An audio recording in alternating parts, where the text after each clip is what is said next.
Welcome to my YouTube channel हर बार unique car.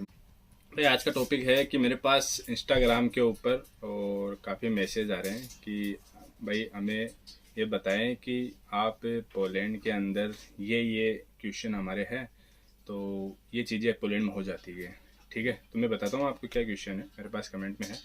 तो अगर आप मेरे चैनल पर नए हो, ठीक है, तो चैनल को सब्सक्राइब कर दें और वीडियो को शेयर कर देना और वीडियो को लाइक भी कर देना। भाई क्या है कि कुछ लोग है ना, वीडियो को देख के निकल जाते हैं और सब्सक्राइब नहीं करते। भाई अगर आप सब्सक्राइब करोगे चैनल को तो हमें मोटिवेशन मिलती है और उससे हम और भी अच्छा इंप्रूव करने की कोशिश करते हैं। ठीक है, तो आज का टॉपिक स्टार्ट करके है कि भाई पहला एक मैसेज आ रहा है मेरे पास कि भाई हम 18 साल के हैं और पोलैंड आ सकते हैं क्या। तो भाई मैं आपको बता दूं कि आप 18 साल के पोलैंड में क्या, आई थिंक आप गल्फ में कहीं भी नहीं जा सकते, क्योंकि 18 साल का कोई बंदा जॉब नहीं कर सकता। ठीक है, हाँ टूरिस्ट वीज़ा पे आप जा सकते हैं, चाहे वो गल्फ हो चाहे यूरोप हो या यूरोपियन में पोलैंड में कहीं भी हो, तो आप टूरिस्ट वीज़ा के ऊपर जा सकते हो। एम्प्लॉयमेंट वीज़ा के ऊपर आप नहीं जा सकते। ठीक है, शायद 21 साल के बाद आप अप्लाई करो तो आपका हो जाता है। 18 साल में आप कहीं एम्प्लॉयमेंट वीज़ा के ऊपर नहीं जा सकते। ठीक है, पहला तो ये हो गया।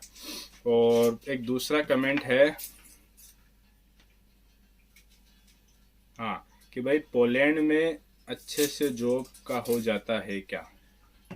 पोलैंड में जॉब का क्या सीन है। पोलैंड में जॉब का ये सीन है कि अगर आप लेबर कैटेगरी से हो, ठीक है, लेबर कैटेगरी से हो, तो अगर आप जिस एजेंसी के थ्रू यहाँ आए हो तो आपको एजेंसी के थ्रू ही आपको पोलैंड में जॉब मिल सकती है।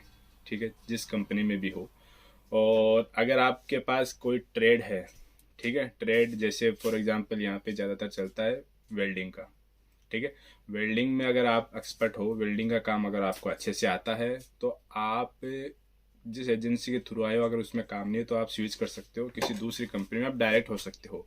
उसमें एजेंसी वालों का कोई रोल नहीं रहता। ठीक है, और यहाँ पे यूरोप में क्या होता है कि एजेंसी के थ्रू ही कंपनी में ज़्यादातर क्या कॉन्टेक्ट रहता है उनका कि हमें बंदे चाहिए, तो वो एजेंसी वाला उसको प्रोवाइड करवा देता है।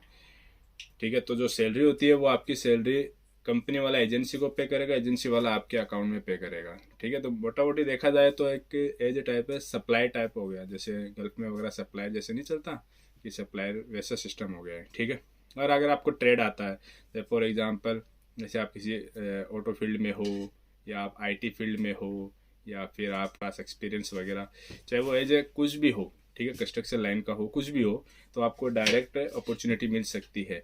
ठीक है, और अगर आपके पास कुछ भी एक्सपीरियंस नहीं है, लेबर कैटेगरी हो, तो अगर आप जॉब चेंज भी करना चाहते हो तो आपको एजेंसी से कांटेक्ट करना पड़ेगा। और एजेंसी का कांटेक्ट सीन ये है कि आप जिस कंपनी में काम कर रहे हो वहाँ पे काम करते करते आप अप्लाई करो। ठीक है, एजेंसी वाले से कांटेक्ट करो। ठीक है, वो आपको जिस कंपनी में आप जाओगे उस कंपनी का आपको वर्क परमिट आने में 2 महीने लगेंगे। ठीक है, 2 महीने लगेंगे, उससे पहले आप जॉब मत छोड़ो। जहाँ भी आप जॉब कर रहे हो उस कंपनी में जॉब करते रहो। फिर 2 महीने बाद जब आपका उस दूसरी कंपनी से वर्क परमिट आ जाए तो आप वहाँ स्विच करके आप वहाँ पे ज्वाइन हो सकते हो। हाँ, कुछ कंपनियाँ हैं जो आपको विदाउट वर्क परमिट आने से पहले भी आपको काम पे रख लेती है, लेकिन वो सैलरी केस वगैरह में देती है। ठीक है, आपके अकाउंट में पे नहीं करेगी। ठीक है, और तीसरा मैसेज है, हाँ, मिनिमम वेज क्या है। तीसरा मैसेज आया है कि भाई पोलैंड के अंदर मिनिमम वेज क्या है। मिनिमम वेज भाई अगर गवर्नमेंट के हिसाब से देखा जाए ना तो 4,442 जलोटी है। ठीक है, और ये जो सैलरी रहने वाली है, ये सैलरी है सिर्फ 22 डेज़ की। ठीक है, सैटरडे संडे यहाँ पे काम नहीं होता है, सैटरडे संडे का आपका वीक ऑफ रहता है। और ये 22 दिन की सैलरी है, तो मोटा मोटा आप देख लो पर डे का कितना हो गया, पर हाथ का कितना हो गया, आप कैलकुलेशन कर सकते हो। ये यहाँ का मिनिमम वेज हो गया। और हाँ, यहाँ का एक अच्छा सीन ये है कि हर 6 महीने बाद यहाँ की जो गवर्नमेंट है वो आपकी जो सैलरी है वो इंक्रीज़ करती रहती है, कुछ ना कुछ, जैसे 100 जलोटी 200 जलोटी हर 6 महीने से वो इंक्रीज़ करती रहती है। ठीक है, और अगर आपका जैसे फॉर एग्जाम्पल मेरे पास एक क्वेश्चन और है इस बंदे का कि भाई मेरा वर्क परमिट 3,500 जलोटी के ऊपर है, तो क्या मैं अपॉइंटमेंट लेके अप्लाई कर सकता हूँ क्या। भाई आप अप्लाई मत करना, क्योंकि 3,500 जलोटी जो था वो पुराना वेज था जो 2023 के अंदर तक था। ठीक है। अभी जो नया वर्क परमिट है 4442 जलोटी अगर आपके वर्क परमिट में है, देन उसके बाद आप अपॉइंटमेंट लो और फिर आप अप्लाई करो। तो उससे क्या है कि आपका वीज़ा लगने के चांसेस बहुत ज़्यादा इंक्रीज हो जाएंगे। अगर आप पुरानी वाली सैलरी पे करोगे तो वो एक्सेप्ट नहीं करेगी, आपके पैसे ज़ाया हो जाएंगे और आपका वीज़ा भी नहीं लगेगा। तो इससे अच्छा ये है कि आपका जो वर्क परमिट है उसको रिन्यू करवाओ, अपने एजेंसी वाले को या एजेंट को जो भी है उसको बोलो कि भाई मेरा वर्क परमिट रिन्यू करवा के दे। जो लेटेस्ट सैलरी चल रही है वो एटलीस्ट उसमें होना चाहिए, तो उसमें मिनिमम तो होना चाहिए उतनी 4442 जलोटी। अगर उससे ज़्यादा है तो वेल एंड गुड है, तो ना उतने तो होना चाहिए। देन उसके बाद आप अपॉइंटमेंट लो, फिर उसके बाद आप एम्बेसी के अंदर अपना फाइल जमा करो और आपका वीज़ा, चांसेस है कि वीज़ा लग जाएगा आपका। ठीक है। अगला क्वेश्चन था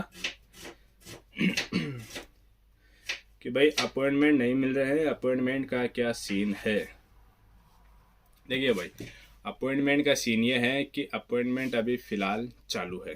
ठीक है। स्लॉट्स एम्बेसी रिलीज़ कर रही हैं। ठीक है। और अगर आप जैसे दिल्ली साइड, राजस्थान और गुजरात, पंजाब, हरियाणा साइड से हैं तो आपका अपॉइंटमेंट दिल्ली के अंदर होगा। ठीक है। तो वहाँ पे स्लॉट्स अभी अवेलेबल है। और आप महाराष्ट्र और ये साउथ साइड से हैं तो आप उनका अपॉइंटमेंट भी मिल रहा है, स्लॉट्स अवेलेबल है।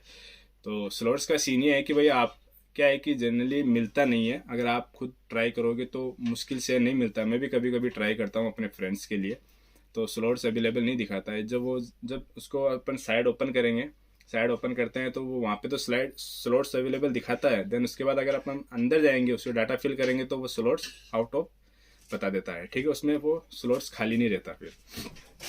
तो बेस्ट ऑप्शन तो यही है कि आप खुद से अप्लाई करो, खुद से ट्राई करो स्लॉट्स लेने की। या उसकी फीस लगभग 935 रुपये, 940 ऐसा कुछ है, मतलब 1000 रुपये मान के चलो, 1000 रुपये तक उसका फीस है। और अगर आप अप्लाई कर रहे हो तो अच्छी बात है। खुद मैं तो देखो, मैं तो ये प्रेफर करूँगा कि खुद स्लॉट्स लो, और ताकि क्या है कि किसी एजेंट को या किसी और को आपके एक्स्ट्रा पैसे ना देना पड़े। अगर फिर भी आपसे खुद से अगर बुक नहीं हो रहा है तो आप मुझसे इंस्टाग्राम के ऊपर हर बार यूनिक कार के नाम से मेरी आईडी है, और ये यूट्यूब के ऊपर भी आप कमेंट में बॉक्स में कर सकते हो।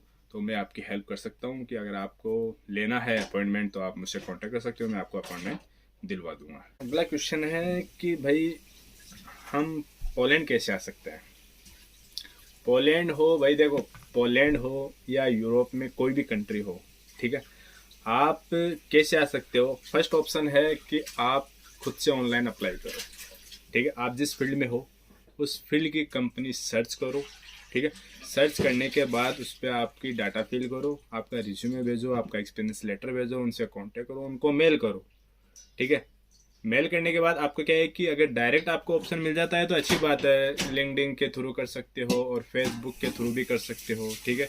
और यहाँ पे कि जैसे अपना OLX नहीं होता, OLX जॉब, उसके ऊपर आप उसके ऊपर भी कर सकते हो। लेकिन फर्स्ट प्रेफर करूँगा कि आप लिंक्डइन के ऊपर ज़्यादा कांटेक्ट करें। ठीक है। उसके ऊपर क्या है कि बहुत सी जो जिनको रिक्वायरमेंट रहती है वहाँ पे वो बंदे अपना छोड़ देते हैं कि भाई हमको बंदे चाहिए, ऐसा ऐसा करके आप अप्लाई करो। अगर खुद से अप्लाई होता है तो आप अप्लाई करो। मैं तो देखो यही बोलूँगा कि आप खुद से ही अप्लाई करो, ताकि क्या है कि आपके एक्स्ट्रा पैसे या कहीं एजेंट को ना देना पड़े, 5 लाख 7 लाख 10 लाख जो भी है वो ना देना पड़े, इसमें आपका काम हो जाएगा।